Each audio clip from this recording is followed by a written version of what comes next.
recorded for the purpose of live video and both live streaming and downloading. And by remaining in the meeting, you're consenting to being viewing by the public.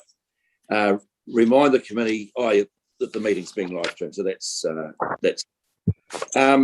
So we move now to apologies. I take it there's none. No, Mr. Chair. Very good. No leaves of absence or conflicts of interest over any of the agenda items. And there is no public forum. No, Mr. Chair. And no extraordinary urgent items. No, Mr. Chair. We move to the minutes from the meeting, which was held on the 14th of July. Would someone like to move that they are a true record of that meeting and be taken as read? All those in favour, please say yes. Yes. Anyone to the contrary? Okay, I declare the motion carried. Move to the first report, which is item report 7.1, which concerning the subdivision in Riverton. So are you doing that, Howard? Or? Yes, I am. Yeah. Yeah, thank you and welcome. Thank you. I'll hand over to you. Over to me. All right. Well, I'll just run through very quickly the notes that I've made on the subdivision. The site's located at 32 Irwin Street, and it was for a 6-lot subdivision in 2 stages in the rural zone. The sites themselves range in size from 1536 metres squared to 6.87 hectares for the balanced lot, which is lot 6. All sites have building platforms, none of which are compliant with the 150 metre separation rule. The consent notice on the underlying title relates to power and telecoms and is redundant as the applicant intends to connect to services which are available in Irwin and Violet Street. The application itself was notified due to the scale and the perceived public interest of, in other words, special circumstances. Other adjoining landowners have also made inquiries about similar developments, and one has submitted in support of this application. Initially, the Section 95 report was done, and I considered that the effects were more than minor and that the proposal didn't sit well with the objectives and policies. So in order to grant the consent, with effects that are no more than minor and to get a better fit with the objectives and policies, we came up with a set of development controls which include landscaping, structural landscaping, colours on dwellings, reflectivity, height, and no further subdivision on any of the sites for approximately 10 years or for 10 years. Just to note that lot 6 sits up over the back of the site, and it's at 6.87 hectares. We decided that landscape controls are not required for lot 6, but the height, colour and reflectivity do apply. We sent the application to the agent and owner, and we were not able to get their feedback prior to the lockdown, so that was like literally a day away. So that's kind of an oversight. Now, overview, so not an oversight.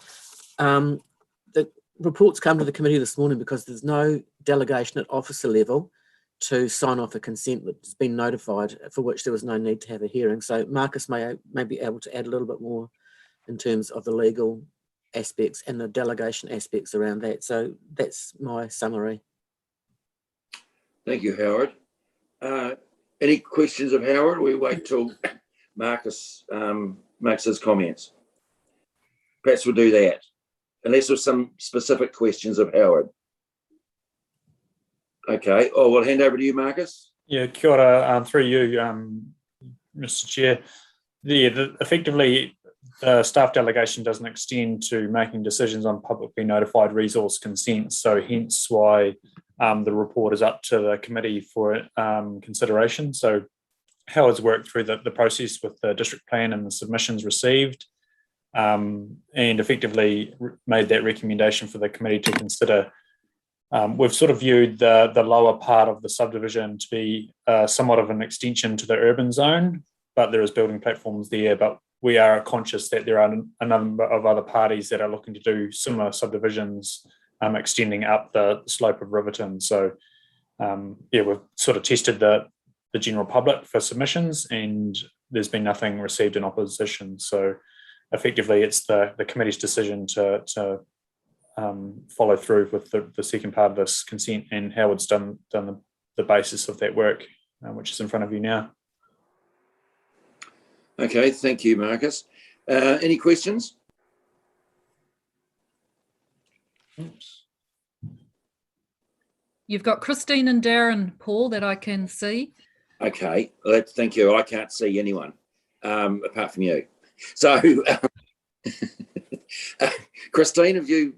Thank you, Chair. Just a couple of questions. One around the landscaping. What mechanisms are in place to ensure that is done, and who is responsible? Is it the lot owner or the person doing the subdivision? Or Is that a question for me? I'm happy to take the question. Okay, Howard. Yep. Sure. So the landscaping is a Section 224C requirement, and it's beholden on the developer to produce the structural landscape report. The other requirement around that is the landscaping needs to be completed before building consents are signed off. so the ongoing maintenance of the landscaping plan is the responsibility of the owner of the section after that. Correct. Okay. And the second question is around the control around the subdivision at a later point. So we're kind of indicating that as a council we'll consider further subdivision, which also is indicating to those others thinking about doing this that we'll consider smaller sizes.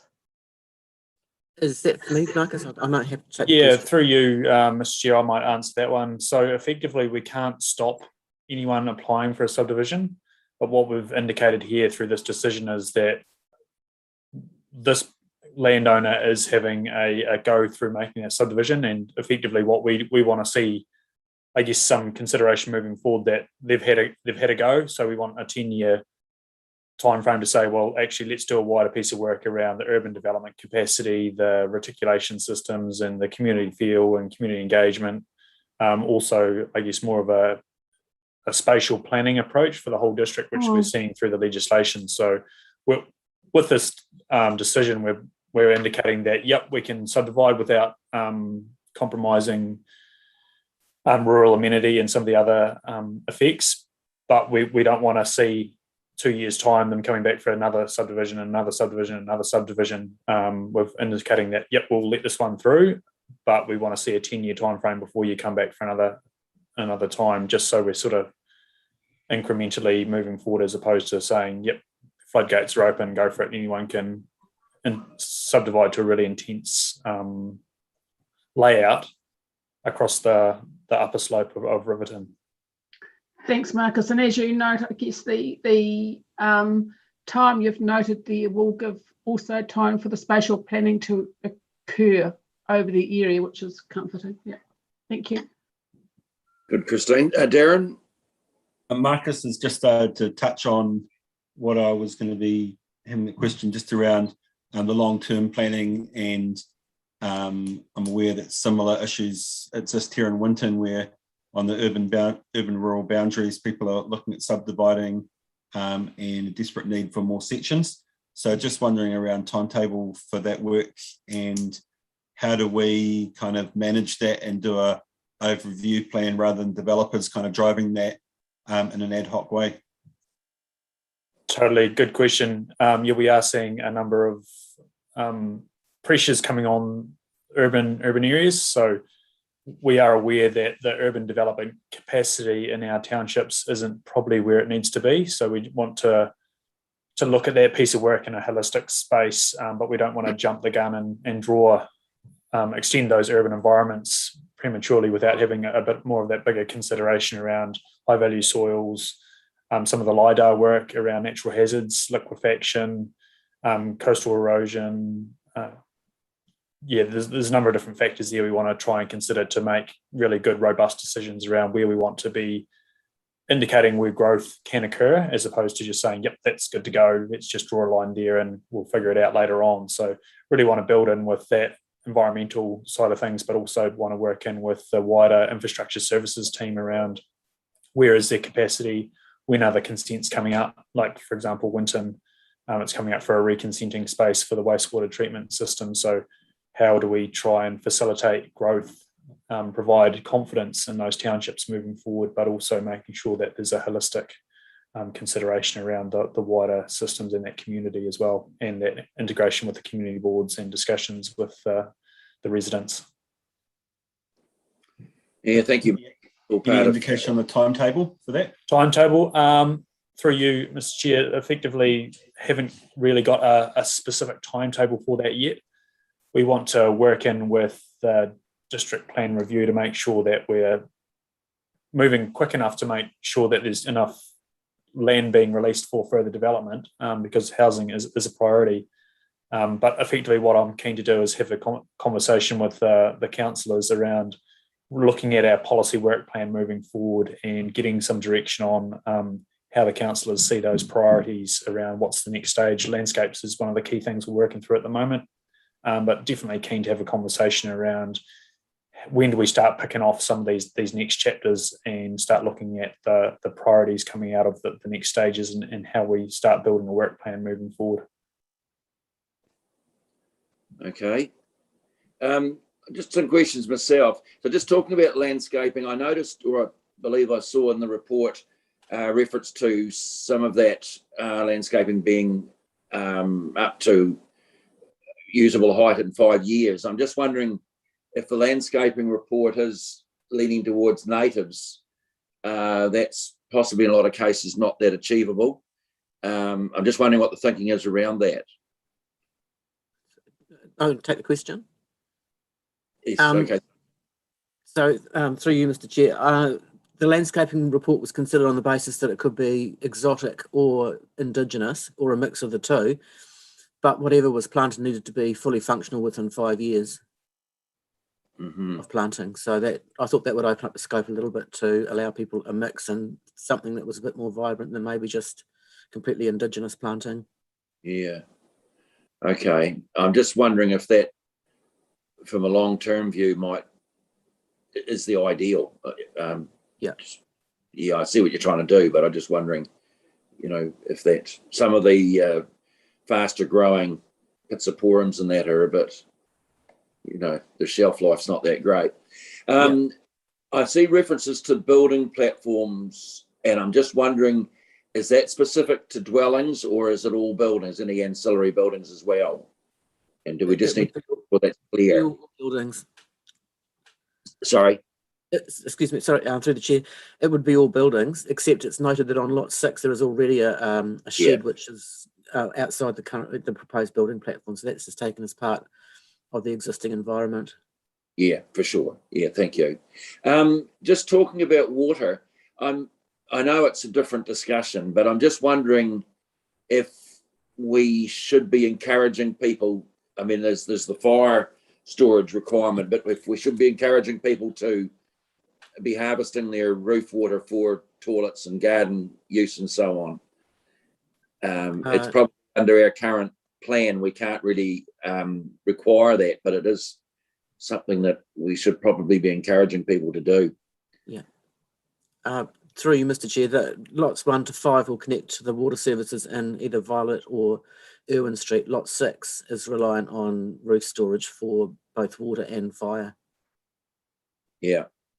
Yeah, I see that. There was mention of a loop main, versus laterals, I guess. So with that current configuration, is the loop main possible, or how is that likely to happen? And I'm just wondering if, given that the loop main is probably the ideal, if that should be at the developer's cost to set that type of system up.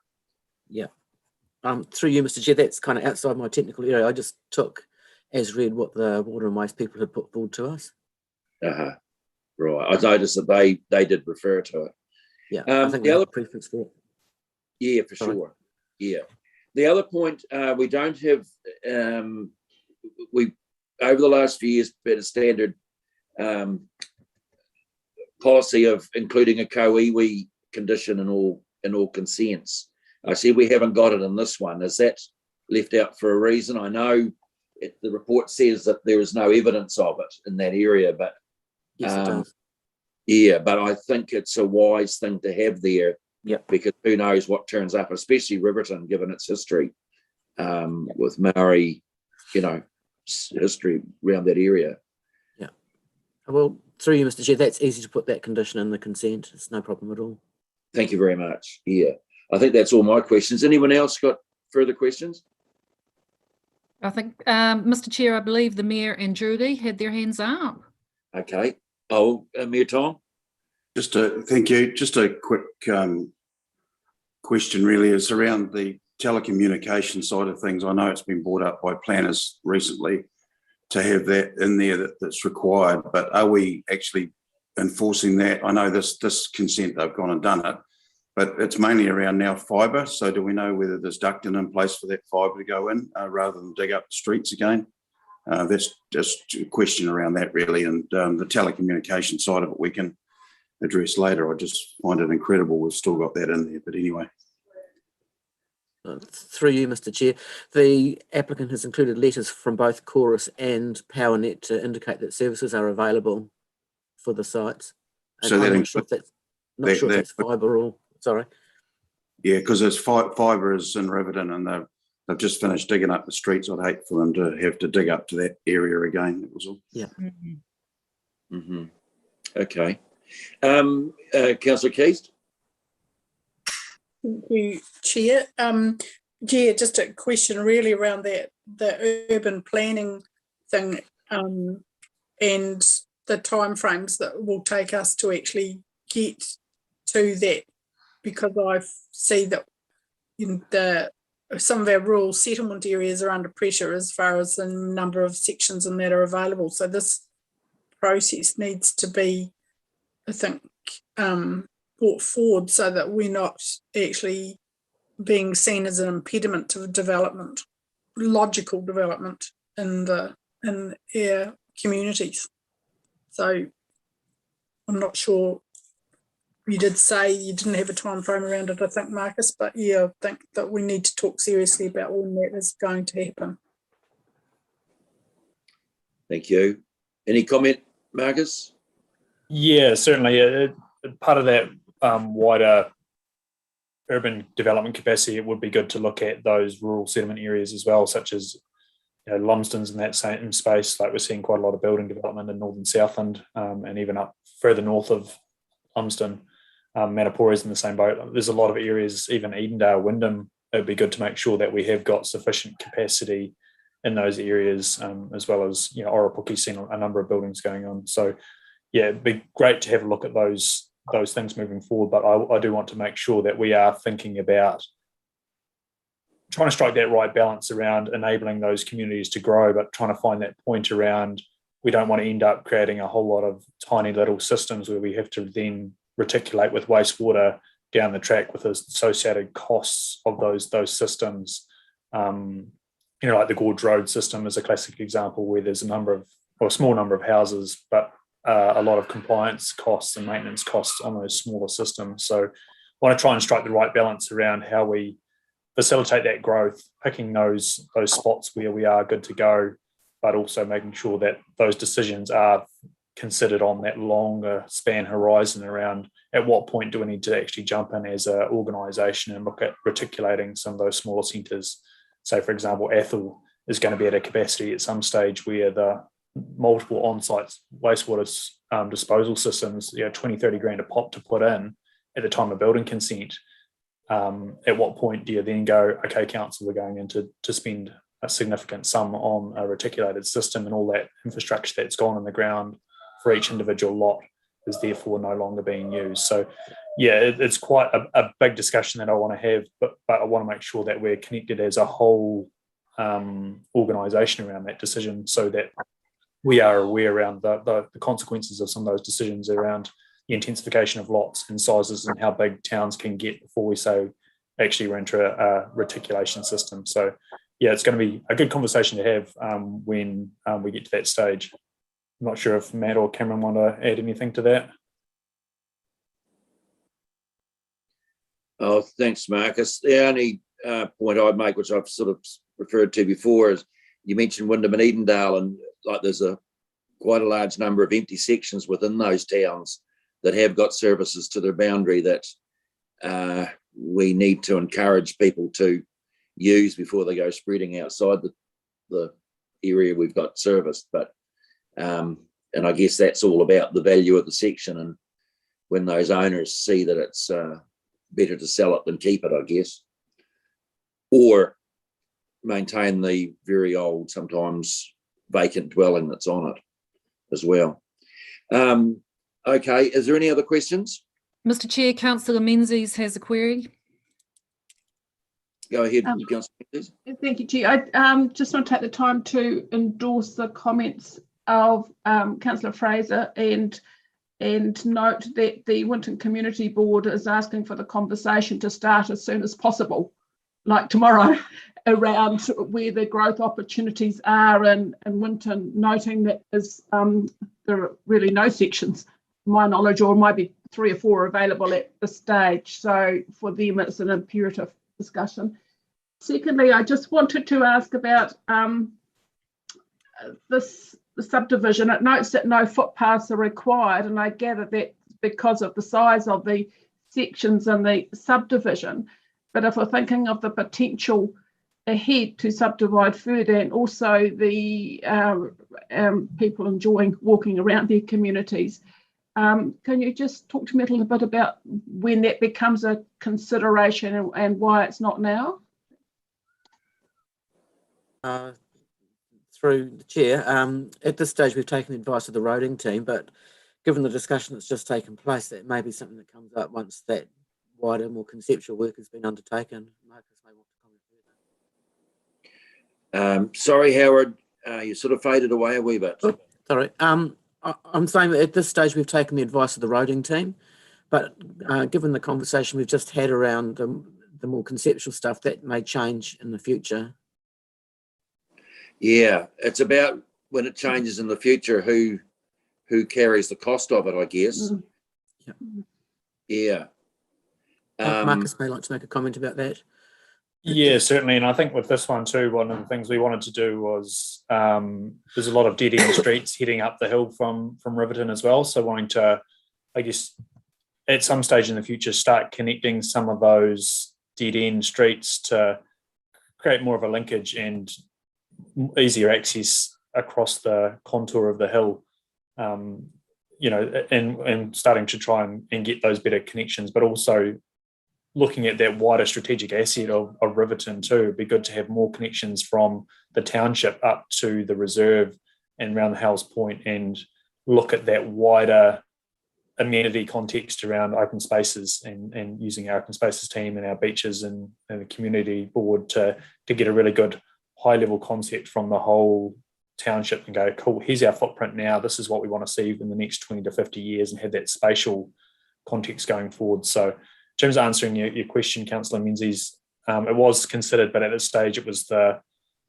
wasn't quite at the density, given it was sort of into the rural zone as opposed to facilitating urban growth. But it is a good question around who pays and how much we pay, and also extending the network. When we have that conversation around increasing the urban development capacity, we may need to have another conversation around development contributions, considering the significant impact that does have on our reticulation systems, and who pays the general ratepayer funding that growth and development and developers' costs, or do we try and leverage a contribution from those developers back towards maintaining and enhancing our wastewater, water treatment, stormwater systems, roading networks. So yeah, it's going to be a good conversation to have. Yeah, and street lighting is another one. So that's future conversations, not specific to this one. Basically, Can I just say something while we're on that topic? Irwin Street hasn't got any footpaths now, to my knowledge. It's pretty steep. You'd probably lose traction going up or down. Just saying. There wouldn't be a connection to a footpath at the moment, that's for sure. Okay, are there any other questions or comments? Yes, if I may, Mr. Chair, Abel here. Just a clarification, lot 6, does it have the 10-year restriction for any future development? Through the chair, yes, it does. Yep, okay, thanks. Good, thank you. We move to the recommendation. So, Sorry, Russell's I've on. Mr. Russell wants to say something. oh, okay, sorry. Thank you, Mr. Chairman. Hey, listen, I just wanted to touch on the discussion. A lot of what's been discussed in association with this particular application talks to a much larger piece of work that needs to be undertaken, as Marcus was intimating. There's the discussion about the likes of Athol, where you've got no systems, and when do you, from a water and waste reticulation perspective, when do you tip the balance for installation of those and other services? And then you've got examples like Winton and Edendale, where you've got existing systems and some pressure starting to come on for development, and understanding what capacity you have in existing infrastructure to facilitate and support development. You've got the discussion around footpaths just now. When you look at the map on page 38 of the agenda, as Mayor Gary's pointed out, Irwin Street doesn't have footpaths currently. It's been a discussion that we've been rolling out with community boards in the lead up to the LTP through last year, around the investment in striking the right balance of renewals versus new level of service, and the significant variation across our district of level of service around footpaths, and the capacity, given that it's a locally funded activity, the capacity along with streetlights, the capacity within those local communities to fund that increased level of service, the complexity of not having development contributions currently levied, in the sense that we can't require that of the developer and set that funding aside to offset and assist the community investment in that locally funded activity. All of this talks to a much bigger piece of work around our district plan, which again has been part of that discussion in the lead up to the LTP around the investment required around a lot of that peripheral context and investment in modelling, in master planning, in development planning, in order to inform the district plan itself.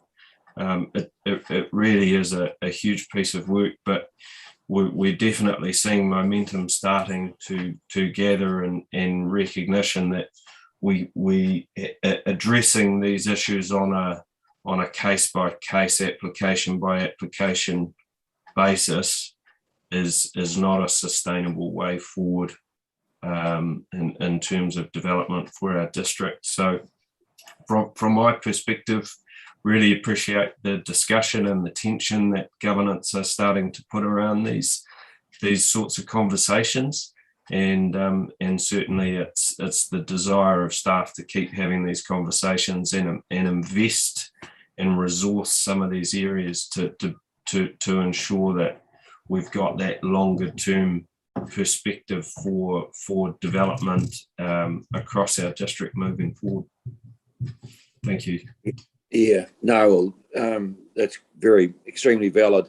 And I mean, it just shows how things can change. And we went from several years ago, subdivisions being sort of mooted in a whole range of places, to then virtually none. And now we can see that it's ramping up again. And I believe the way the population is going now, and the housing crisis throughout the country, that's just going to accelerate. So we need to try and get ahead of it where we can. Thank you, Matt. Is there any other comments or questions? In that case, perhaps we move to the recommendation. So the recommendation is to receive the report. Do we actually need to also affirm that approval of that subdivision at the Riverton subdivision itself? Or is just receiving the report adequate? I believe just receiving the report is adequate. Marcus, unless you've got some comment there. I think effectively as it is, where we need the delegation from, or the committee to make a decision on the resource consent is in front of the committee. So I think a recommendation or a determination from the committee is required through this report. So just having another look at the recommendations, I think we need to add a B to the recommendations that the Resource Management Committee approves resource consent as attached, noting, and we'll make the co-iwi discovery protocol in there as well as part of that amendment. Okay. You right with that, Alison? Yep, I'm fine, Mr. Chair. Yes. So B is approves the resource consent as attached for 32 Irwin Street, and also to liaise with iwi. Is that correct, Marcus? Effectively, it is an amended condition or a new condition to be inserted into the decision. Okay. It's to insert a co-iwi condition. To insert a co-iwi condition. Discovery condition, perhaps. Discovery condition. Yep, got it. Good. All right. Yeah. Do you want to read that out again, Alison? Or? Okay, so A is that we receive the report titled 32 Irwin Street Notified Consent No Hearing, dated 20 August 2021. And B is approves the resource consent as attached for 32 Irwin Street, Riverton, and also to insert a condition, a discovery. Co-iwi. An accidental discovery condition. There we go. Yep, a discovery iwi condition. Sorry. That's all right. So it does actually say that we approve the. Yes. Yes, it does. All right. Would someone like to move that, please? Could I please just ask a question, another question? Around on page 34, and I know we touched on it before, number 25, with the firefighting water supply. We aren't creating a problem there, are we, for those in those sections? Because sometimes it's quite difficult to fit them in on smaller sections. I mean, two of them are a little bit, I suppose they're reasonably sized sections, but with positioning firefighting so that it is access to supply, does that, when they've all got to have it, does that create a problem? Are we doubling up there when they're going to be on mains water? Through you, Mr. Chair, one of the considerations we have got up there, because you're getting further up the hill, there's a volume of water supply requirement within the main itself that creates limitations around the appliance being able to adequately function. So as you get further up the hill, that the head pressure in the main and the volume in the main, you end up having a difficult balance. So what we've done there is indicated that there's an alternative solution to that by providing on-site water tanks, which does also help with some of that flow consideration and roof water supply down the track as well. It's right at the end of the supply, Julie. Yes, I'm just hoping that we're not creating a problem for them positioning their for access to, and for them positioning their houses on their buildings lots. That's all. That's been considered. That's fine. Thank you. Yeah. Speaking from past experience, we need to ensure that it's got the right fittings on those tanks too. And that information, and when I tried to get it, wasn't easily to obtain, but yeah, we need to just make sure that people have got access to the right information when it comes to setting those tanks up. Okay, you're happy with that, Councillor Keast? Yes, I am. Okay. So back to Councillor Menzies has got her hand up. oh, sorry. Sorry, I just wanted to clarify that in the recommendations, it is that we've approved the subdivision subject to all the conditions in the resource consent. Is that noted? We can note that, yes. Yeah, So you want. So it's just subject to all the conditions, and that will, and an additional condition around the essential discovery. Okay. So you want me to add that where we've got to insert a discovery iwi condition, you want me to add a C, or you want me to add another sentence? It would probably might be better if it was as part of B, and it said that that we approved the application subject to all of the conditions, plus the addition of the other one, of the co-iwi one.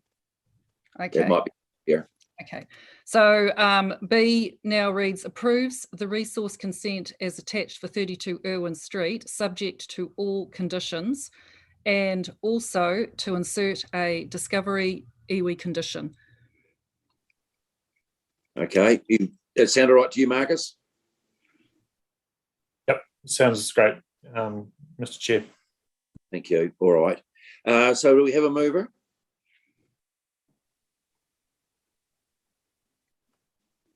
Well, I'm happy to move it. Is there a second? I've got Councillor Menzies moving it and Councillor Fraser seconding it. Is that correct? Good. Yeah, that's good. All right. No other discussion. I'll put the motion. All those in favour, please say yes. Yes. Anyone against? Okay. Declare the motion carried. Thank you very much for your input into that. So we move now to item 7.2, which is the alcohol licensing annual report and income and costs report. Mr. Safidi, are you available? I am, Mr. Chairman. Good morning. How are you? Good morning. Good, thank you. Oh, right, and you? Thank you. So first up today, we're looking at the alcohol annual report that goes to the Alcohol and Regulatory Licensing Authority, known as ALA. So for me, the highlights for the year were the fees bylaw review. As you all know, the industry was concerned about the costs of licensing, and in May, the council resolved to retain the 30% discount until June next year, and then revoke that bylaw, which means the fees go back to the fees that are set by the government at that point. So I think that was a good outcome for industry. And council continues to be the only council in New Zealand that discounts fees by a bylaw, those fees that are set by the government. And those councils, the other ones that have one, they actually increase their fees. Another highlight is we're working on online applications for the alcohol licensing area, and the resource management was the first to do so, and they've done that successfully. So we're looking at starting off with special licenses and managers certificates by around about October, we hope, and the remainder of our types of applications by the end of the year. And we're quite happy to have Council's Quality Assurance Officer helping us with that. So we think that once that's in place, that will definitely improve customer experience, and ultimately we're looking towards lowering costs on that business unit. And lastly, we held a hearing for a proposed bottle store in Riverton, and that was only our second hearing we've had actually at council since the new act came into force in 2012. That's involved public objections, and that application was declined by the committee because the committee was particularly concerned about alcohol harm among young people in Riverton. And the applicant has appealed that decision, and so that'll be determined by ALA in due course. So I've already completed the online survey that ALA has sent out to the councils, and I'll send the supporting information in my report after this meeting. So I'm happy to take any questions you might have. Thank you, Mr. Tafiti. Just one question I've got. I noticed on page 44 in item 8, there's reference to the LAP combined with Gore Council and ICC. Now, I'm wondering if that needs change now that Gore have, am I right, that they're no longer part of that? You are quite right about that. I will change that before I send it away. Thanks for pointing that out. Yeah. Okay. Any other questions, anyone else? Yes, please. Councillor Keast? Thank you. Just wondering on page 45 under question 15, and you're thinking that an audit approach to alcohol licensing may be of benefit. How would that improve the outcomes from that we're looking for, reducing harm and ensuring the regulations are maintained? Well, I think to manage a licensed premises effectively, licensees need to know what to do, how to do it. And there's loads of resources available to them. In fact, there's probably too many. So I think it needs to be simplified. And there are some really good resources out there. And there's one in particular I can think of as a toolkit that's been put out by the Health Promotion Agency. So I think if licensees had a really good one-stop shop resource, and when the inspector or the police, whoever goes in to educate a licensee, that they're singing from the same song sheet. So I think if they had such a resource or such a system, I think you'll find that compliance will be increased because knowledge of what needs to be done will be more readily available and auditable, more so than it is now. Thank you. Any other questions? Yes, I have a question. Thank you, Chair. Certainly. Just noting in the number of clubs, etc., with their licence, there's a number of those that are expired.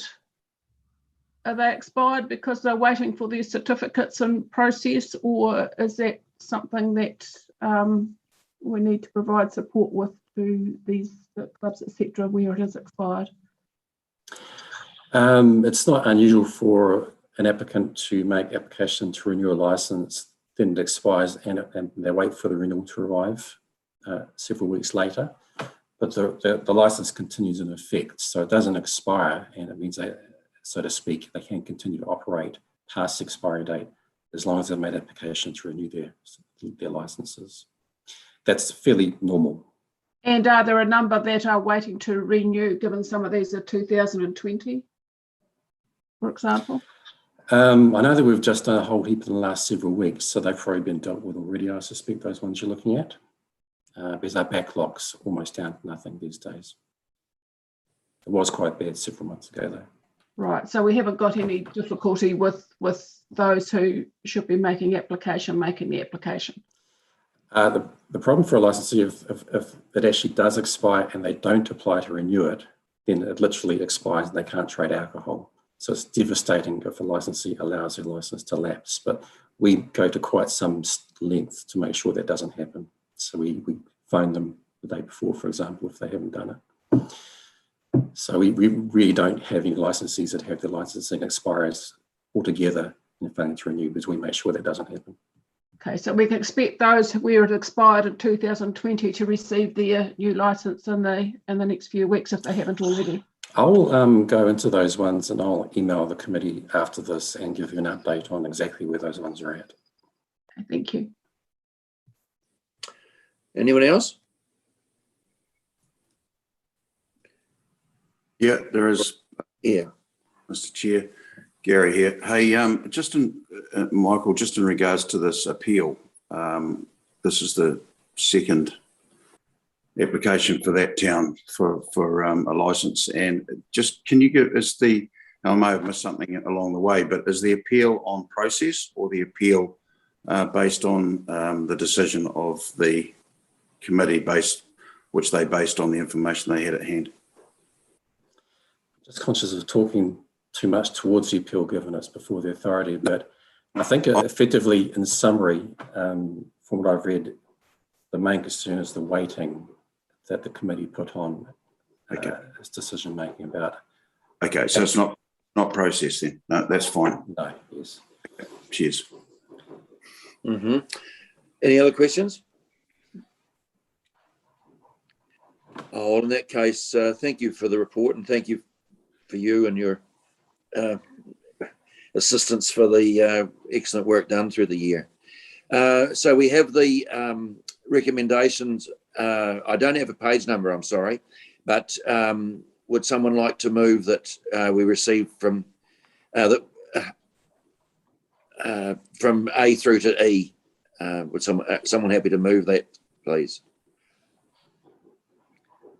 So I've got Mia Tong moving it and Councillor Menzies seconding it. Good, thank you. Oh, well, if there's no further discussion, we'll put the motion. All in favour, please say yes. Yes. Yes. And anyone against? Say no. Thank you. Declare the motion carried. So now the final report is 7.3, and it's the dog control report. Once again, Mr. Savidi is presenting that. Go ahead, Michael. Thank you. So this is the second of 2 annual reports I have to do each year. This one goes to the Department of Internal Affairs. We regulate the Dog Control Act. Go for a holiday after. Well, yes. Yeah, I was kind of taking a bit of leave here and there, actually, and making most of the lockdown, actually, to use some of that leave. So you noticed in that report that the complaints are down and the number of classified owners are also down, which is a good trend. If COVID might have an effect on that, but also I think it's just good education and presence of our dog control officers out there. Attacks are up, and we're keeping an eye on that trend. Thankfully, most attacks on people are minor, but I'm also conscious that the number of attacks is down from what it was several years ago. We used to average over 50 or 60 3 or 4 years ago. So taking that into account, we are down from where we were then. We were doing quite a bit of working smarter over the year, and there's a big focus on making registration more efficient, because that's just a huge amount of work each year. So we've made quite a few improvements to internal processing. And even though dog owners probably didn't notice too much difference this year, internally there actually was quite a difference. It was much better this year than last year. Less errors, better processing means less time on inefficiency, and ultimately that's also going to drive towards lower costs, we're hoping. And of course, the one tag issue is still floating around, and I don't think it's an if, but it's a when, really. And I'm certainly quite keen to work with Goran and Ricardo around that project, so we've yet to have that discussion. In terms of timing, there are several councils in New Zealand who are doing that this year, but I think we should wait until they go through one renewal cycle, which will be next year, then maybe look at it after that, but that's not my call, really. But it's not something you want to rush into, really. And lastly, there was that one serious attack, of course, in a Tautau on a courier driver. And we almost prosecuted, should I say, we almost recommended prosecution. But after weighing everything up, we decided not to, because there were a number of mitigating factors. So that attack occurred on the person's property, the owner's property. They were fairly responsible, and the dogs were all destroyed. So we just thought, weighing it all up, we weren't going to benefit really from prosecuting the dog owner. And we are going to rerun a Signs on Gates campaign soon, and also redo a courier postie workshop as well in the next several months. So I'm happy to take any questions on that one. Good. Any questions? Councillor Rudden-Call, Mr. Chair. Thank you. Go ahead, Maggie. For you, Mr. Chair. Thank you for your report, Michael. Great to see that the online's working really, really well. I just think somewhere along the line we could do some more improvements, because I went in and and it's a work in progress. And I had a new dog here, and it didn't actually tell me I couldn't put it into the system. And I tried quite a few times, and then I went into town, and the girls in there said, well, I couldn't do it, but it didn't highlight it on the program, on that online registration. So, but I think it's a great way forward, and the more efficient we can be online, the better. Thank you for that. So, forgive me, were you renewing a dog, or was it a new dog? We've fostered a dog, but it's come under our umbrella, and I thought I could transfer it over, but I just didn't know the process, and it wasn't clear. It was all I'm saying. Yeah, it's going to live here from now on, but yeah. Okay, thank you. I guess it's through user feedback that we can improve those things, so that's valuable. Any other questions? Councillor Keast, Mr Chair. Go ahead, Julie. Thank you, Chair. Thanks for your report, Michael. On page 64, I noticed the dangerous dogs were down too, which I think you'd mentioned also. Do we know where they went to? That's either dying off or moving another district. So if they move to another district, is that highlighted to the next district that we have classified them as dangerous? Yes, all dogs in New Zealand, all councils upload to a national dog database. Right. And all councils have access to that. So that information is maintained there as well. Thank you. Also, if I may, Chair, how do we find unregistered dogs? Because I sort of have this feeling there's a few out there, people avoid the situation, paying anything if they can. Your dog control officers do come across unregistered dogs in their day-to-day work. And also, even though it's been suspended because of dog registration, the dog control officers are going out and doing monitoring visits of properties. And that's a systematic approach over a several-year period to get most properties in the district. So even though historically those visits have resulted in quite a number of fines being issued, more recently we're finding compliance to be quite good, actually. But that's just an ongoing normal part of our work is to do those checks, because as you point out, it's not fair that 12,000 dogs are registered and there might be 1,000 or 2,000 that get away with it scot-free. That's not on. So that's just an ongoing systematic work we're doing. Thank you. I notice also there's on the local Facebook page there's a bit of discussion about picking up after your dogs, or dogs almost must be roaming free around and leaving their mess behind.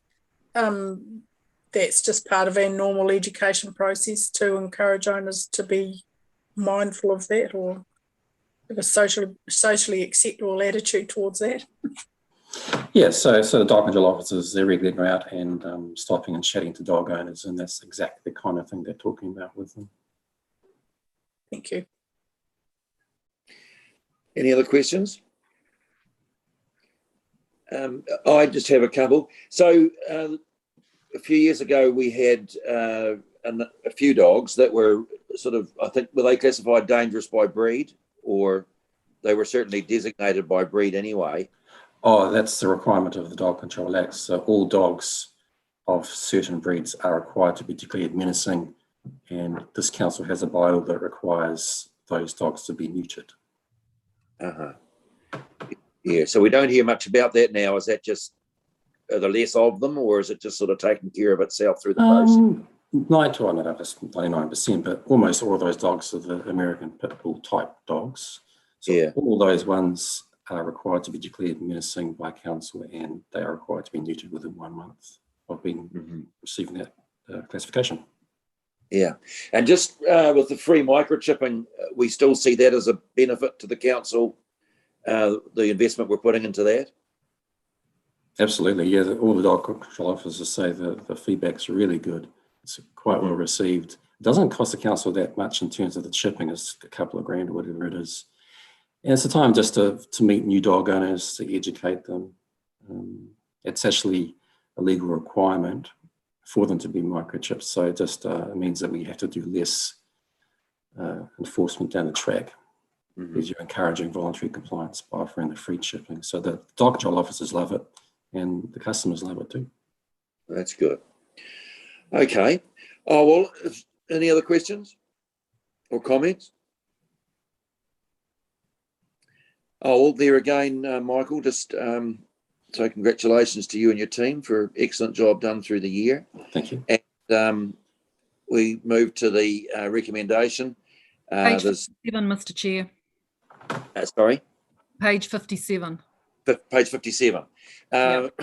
Would someone like to move the recommendation, please, from A through to D? I've got Councillor Menzies and Councillor Keast. Very good. Thank you. Well, all those in favour, please say yes. Yes. Yes. Anyone to the contrary? I'll declare that motion carried as well. And there being no further business, I'll declare the meeting closed. Thank you, Mr. Chair. We just have to wait for the live